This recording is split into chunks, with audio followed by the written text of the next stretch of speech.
मैं उनको बहुत बहुत शाबाश देता हूं और उनका बहुत बहुत धन्यवाद करता हूं। तो काफ़ी बातें हो चुकी हैं और अभी आप लोग काफ़ी इस विषय में जागृत भी हैं। तो जहाँ से भाई आर.डी. पुंडीर ने बात ख़त्म की है, मैं वहीं से शुरू करके और वहीं पे ही ख़त्म कर दूंगा। और उनसे पहले हमारे एक युवा साथी जो महाराष्ट्र से आए हैं, उन्होंने बहुत अच्छी तरह से आपको जागृत किया। बाबा साहब, उन्होंने आपको समझाने की कोशिश की कि बाबा साहब अम्बेडकर और महात्मा ज्योतिबा फुले की जो लिटरेचर है वो केवल लिटरेचर नहीं है, पढ़ने के लिए नहीं है, वो एक आंदोलन का हिस्सा है और जरिया है, ताकि आपकी जो सोई हुई आत्मा है वो जागे और आप उनके विचारों पे चलते हुए एक आंदोलन का स्वरूप इस देश में खड़ा करें। किसके खिलाफ? ब्राह्मणवाद के खिलाफ। तो ब्राह्मणवाद वो उन्होंने, खैर इतना टाइम नहीं था, लेकिन ब्राह्मणवाद उन्होंने आज की तारीख में ब्राह्मणवाद क्या है वो मेरी एक बहन ने भी समझाया था, जो बैठी है सामने, थोड़ा कुछ समझाया उन्होंने। ब्राह्मणवाद क्या है आज की तारीख में कि हमारे संविधान के जो 4 शक्तिशाली पावर के सेंटर हैं, जिनको हम संविधान का पिलर भी कहा जाता है, वो आज की तारीख में ब्राह्मणों के कब्जे में है। ब्राह्मणों से मेरा मतलब है कि जो शूद्र नहीं है वो सब ब्राह्मण उनके कब्जे में है। क्या है वो पिलर? पार्लियामेंट, जुडिशरी, मीडिया और एग्जीक्यूटिव। अगर मैं आंकड़ों के हिसाब से बात करूं तो पिछले 70 साल में सुप्रीम कोर्ट में केवल 6 दलित जज नियुक्त हुए हैं और केवल 1 दलित मुख्य न्यायाधीश नियुक्त हुआ है और 56 जज हैं पूरे देश में। जो 21 हाई कोर्ट है, 1000 से ऊपर जजेस हैं, जिसमें सिर्फ 56 दलित हैं और बैकवर्ड तो बिल्कुल नहीं। सुप्रीम कोर्ट में बड़ी मुश्किल से अब एक बैकवर्ड जज आया है। 33 में से 2 दलित हैं, 1 बैकवर्ड है, बाकी सब स्वर्ण। ये है ब्राह्मणवाद। हमें इससे लड़ना है। और जो मीडिया है, प्रतिदिन हम सोशल मीडिया में कोई ना कोई खबर, कोई ना कोई अच्छे विचार, जो खासकर हमारे जो SCBC ग्रुप के जो व्हाट्सएप ग्रुप हैं उनमें आती रहती है कि मीडिया में जितने भी बड़े बड़े चैनल हैं उसमें से किसी का भी जो चीफ एडिटर है दलित या पिछड़ा नहीं है, सब ब्राह्मण। तो ये है ब्राह्मणवाद। तो मीडिया पे ब्राह्मणों का कब्जा, जुडिशरी पे ब्राह्मणों का कब्जा, और जो एग्जीक्यूटिव है जिसमें कि हमारे IAS, IPS और ये इनकम टैक्स के जो अधिकारी हैं, कस्टम के अधिकारी हैं, सेंट्रल पैरामिलिट्री फोर्सेस हैं, सेंट्रल पुलिस ऑर्गेनाइजेशन हैं जैसे CBI है, CRPF है, BSF है, इन सब के जो हेड हैं, इन सब के जो चीफ हैं, उनमें से एक भी शूद्र या अतिशूद्र समाज से नहीं। ये है ब्राह्मणवाद। तो एग्जीक्यूटिव पे ब्राह्मणों का कब्जा। प्रतिनिधित्व है, वो भी किस वजह से है प्रतिनिधित्व? क्योंकि बाबा साहब डॉक्टर भीमराव अंबेडकर ने जो शेड्यूल कास्टों के लिए रिजर्वेशन पार्लियामेंट में और विधानसभाओं में और अन्य जो लोकल बॉडी के इलेक्शन होते हैं उनमें की है, उनकी वजह से वहाँ पर हमारा प्रतिनिधित्व हो गया है।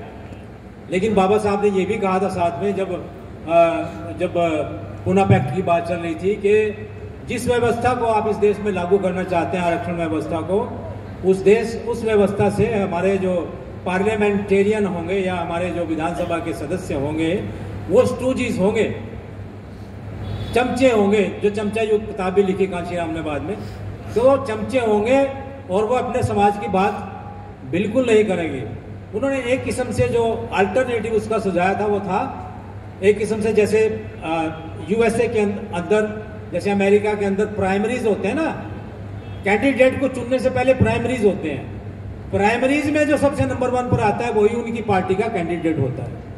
इसी प्रकार एक किस्म का प्राइमरी अपने जो शुद्ध और अतिशुद्ध समाज के लिए बाबा साहब ने लागू करने की बात कही थी। उन्होंने कहा था कि यदि किसी को विधानसभा का सदस्य बनाना है या सांसद बनाना है तो पहले हमारा समाज एक लिस्ट बनाएगा लोगों की चुनकर कि भाई ये 8-10 हमारे लोग हैं, इसी में से ही कोई भी पार्टी अगर टिकट देना चाहे तो दे सकती है, बाहर से किसी को टिकट देने का अधिकार नहीं होगा। ऐसी बात बाबा साहब ने कही थी पुनः पैक्ट के समय पर जब समझौता हुआ था, लेकिन वो व्यवस्थाएं लागू नहीं हुई। कोई प्राइमरी नहीं होता, जो 4 करोड़ रुपए दे देता है या 3 करोड़ रुपए दे देता है, पार्टी की पॉपुलैरिटी के हिसाब से जो अपनी कीमत उस पार्टी के अध्यक्ष को दे देता है वही कैंडिडेट बन जाता है। जब वो कैंडिडेट बन जाता है, यदि वो जीत जाता है तो फिर अपने 4 करोड़ 5 करोड़ जितने भी है उसने लगाए हैं इलेक्शन में उनको रिकवर करता है, फिर उसको समाज की याद। और समाज को याद भी क्यों करे, हमारे अम्बाला डिस्ट्रिक्ट के एमपी साहब हैं रतनलाल कटारिया जी, जो आजकल मंत्री भी हैं, उनके पास हमारे समाज के कुछ काम को लोग दुखी होकर कुछ काम लेकर गए। उन्होंने कहा साहब हमारा ये काम कर दो, तो उसने कहा, पता क्या कहा उसने कहा मैं तुम्हारा काम क्यों करूं, तुम तो मुझे वोट ही नहीं देते, मैं तुम्हारा काम क्यों करूं, तुम तो मुझे वोट नहीं देते, तुम तो बीएसपी को वोट देते हो, या थोड़े बहुत जो बचे हैं वो कांग्रेस को वोट दे देते हो, हमें तो तुम वोट नहीं देते, मैं तुम्हारा काम क्यों करूं। तो ये है। तो आज की तारीख में यदि हम यहां पे भिवानी से जैसे शुरुआत कर रहे हैं, एक राजनीतिक चिंगारी जिसको मैं कहूंगा, एक राजनीतिक चिंगारी की जो हम शुरुआत यहां पे भिवानी में कर रहे हैं, वो देखना पड़ेगा कि वो चिंगारी कहां तक पहुंचती है और कहां तक हम उसमें कामयाब हो सकते हैं। लेकिन वर्तमान परिस्थितियों में हमें वोटर की मानसिकता को भी समझना पड़ेगा। वोटर की मानसिकता को जब तक हम बारीकी से नहीं समझेंगे, यहाँ पे स्टेज पर खड़े होकर मूल निवासी या ब्राह्मणवाद या इस तरह के कॉन्सेप्ट्स के खिलाफ भाषण देते रहेंगे या उसके फेवर में भाषण देते रहेंगे, तो हमें कामयाबी मिलने वाली नहीं। हमें आज की अपने दलित समाज के वोटर की मानसिकता को भी समझना पड़ेगा। वो क्यों इधर उधर भटकते हैं, क्यों आम आदमी पार्टी को एक दलित सीएम बनाया कांग्रेस ने पंजाब के अंदर, और वहां पर आम आदमी पार्टी ना केवल सत्ता में आई परंतु उसने क्लीन स्वीप कर दिया। 80 विधायक बना लिए अपने पंजाब में, दलित को हरा दिया। दलितों और पिछड़ों ने दलित को ही हरा दिया, 2 जगह से हरा दिया। चरणजीत सिंह चन्नी को 2 जगह से वो इलेक्शन लड़ा था, दोनों जगह से इलेक्शन हार गया।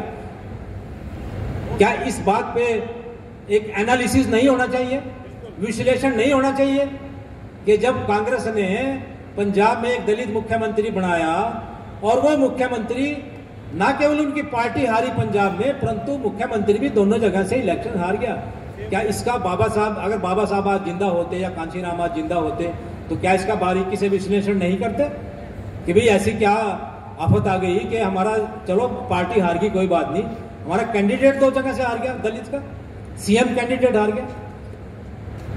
तो क्या आज जरूरत इस बात की नहीं है कि हम वोटर की मानसिकता को बारीकी से उसका विश्लेषण करें, उसका समझें, वोटर हमारा क्या चाहता है।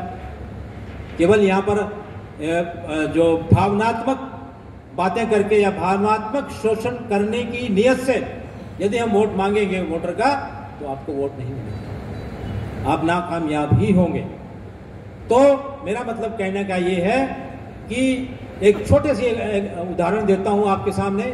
यदि इस पर काम हो और इस पर आंदोलन चले और उसमें हम ब्राह्मणवाद की बात भी करें और उस पर जितनी भी हमारे विरुद्ध प्रताड़नाएं हो रही हैं उसकी बात भी करें, जो 50,000 केसेस SC/ST एक्ट के अंतर्गत इस देश में हर वर्ष रजिस्टर होते हैं, और इतने ही केसेस जो SHO जो है पुलिस का उसको भगा देता है दलित को कि नहीं हम नहीं करते, रजिस्टर भाग जाए यहाँ से।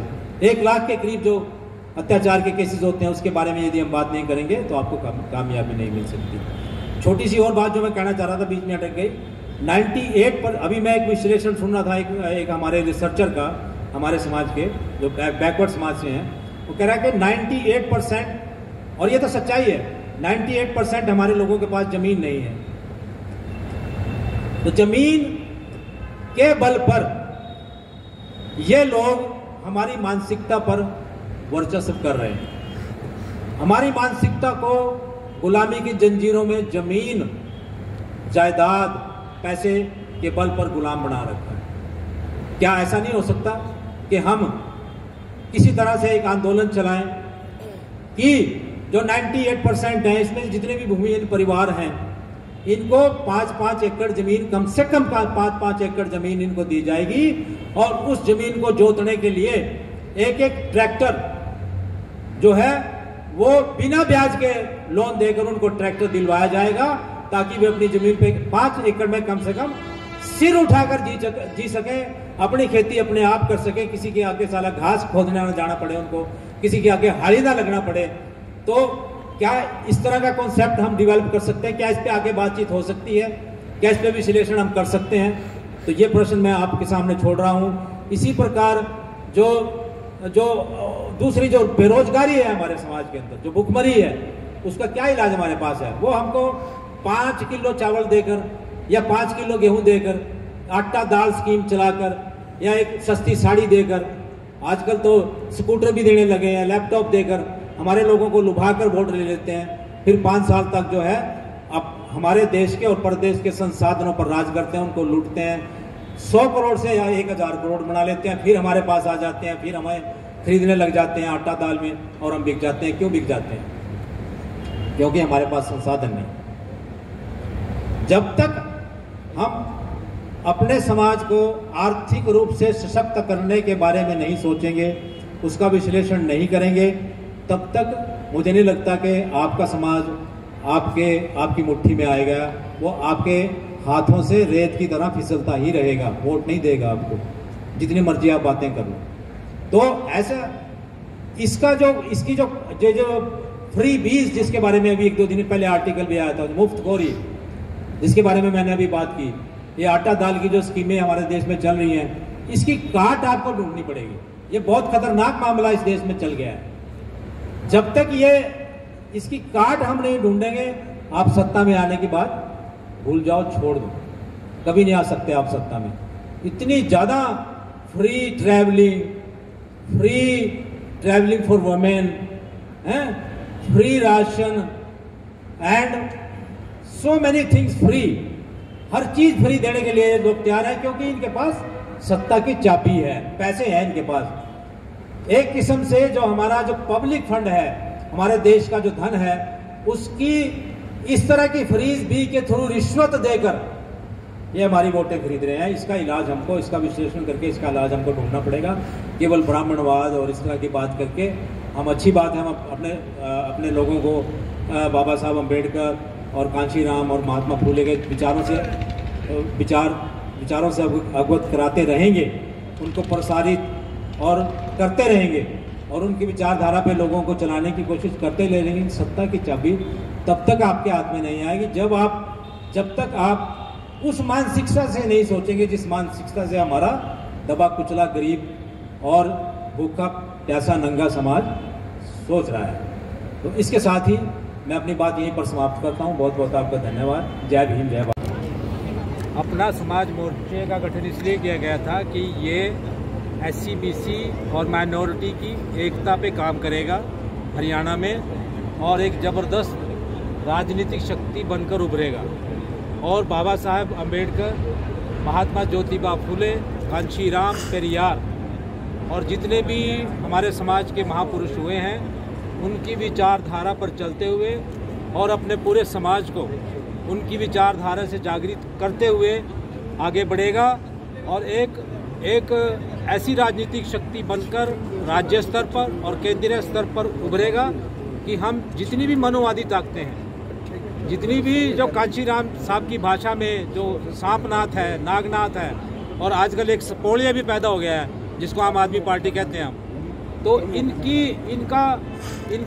इनको रौंदते हुए हम आगे बढ़ेंगे।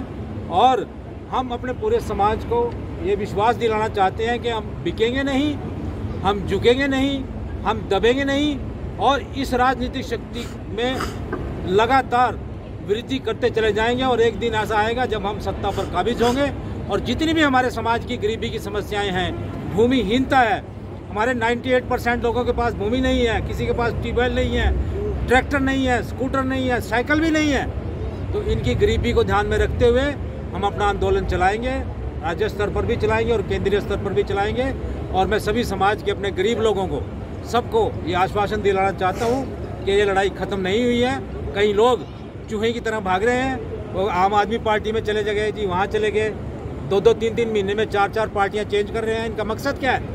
इनका मकसद है करोड़ों रुपए कमाना, हज़ारों करोड़ रुपए कमा के अपने परिवार का, अपने आसपास के पड़ोसियों का, अपने रिश्तेदारों का फ़ायदा करना। समाज के बारे में इनकी कोई चिंता नहीं है। इनके साथ भी हमारी लड़ाई है और हम इंशाअल्लाह परमात्मा ने चाहा, बाबा साहब के आशीर्वाद से और महात्मा ज्योतिबा फूले के आशीर्वाद से हम इस लड़ाई को जीतेंगे। राजेंद्र भाई, सर, कोई भी मूवमेंट को आगे ले जाने के लिए विचार का एक प्रसार करना एक बड़ी बात होती है। विचार का प्रसार कैसे होगा आपका? ये देखिए, आज विचार का प्रसार ही हो रहा है। आज सर इसकी जयंती मनाई जा रही है। हाँ। अगले साल विचार का प्रचार होगा? नहीं, ये चलता रहेगा सिलसिला। देखिए, आपने बड़ी अच्छी बात की कि विचार का प्रसार बहुत जरूरी है। तो विचार का प्रसार में अगर कोई कमी है भी तो हम उसको पूरी करेंगे और ज़्यादा फ्रीक्वेंटली, जल्दी जो है। अब साहब कांशीराम का कोई उनकी वो जन्म जयंती आ जाएगी या उनका परिवार साहब साइकिल पे बिना जयंतियों के ही मैं वही उसी बात पे आ रहा हूँ। आपने एक नया मुद्दा छेड़ा है ईमानदारी का, ठीक है। मुझे बड़े दुख के साथ कहना पड़ रहा है कि कांशीराम ने जो जिस एक पार्टी की स्थापना की थी, जो उन्होंने नींव डाली थी, हमारे अपने नेताओं के भ्रष्टाचार, परिवारवाद और इन सब द्वारा बाबा साहब अम्बेडकर, कांशीराम की विचारधारा को त्यागने के उपरांत मनुवाद की तरफ बढ़ना, ब्राह्मणवाद को बढ़ावा देना, इसकी वजह से हमारी सारी विचारधारा भी विनाश हो गया, नष्ट हो गई है। और हमारी जो मूवमेंट साहब कांशीराम ने शुरू की थी, उनका चरित्र क्या था? उनका चरित्र यह था कि उनकी ज़िंदगी में उन्होंने कभी कोई प्रॉपर्टी नहीं बनाई, कभी कोई भ्रष्टाचार नहीं किया। उनकी अपने जलाने के लिए 2 गज जमीन थी बस, वो भी गांव वालों ने जला दिया। उनके पास कोई प्रॉपर्टी नहीं थी। क्या ऐसे नेता हमारे समाज में आज की तारीख में है? हमें ऐसे नेता ही ढूंढने पड़ेंगे और उन्हीं के नेतृत्व में ये समाज आगे बढ़ाना पड़ेगा। और बाबा साहब और अम्बेडकर और महात्मा फूले की विचारधारा को पे चलते हुए हमें राजनीतिक सत्ता की तरफ बढ़ना पड़ेगा। 1 मिनट से पहले खत्म कर दी।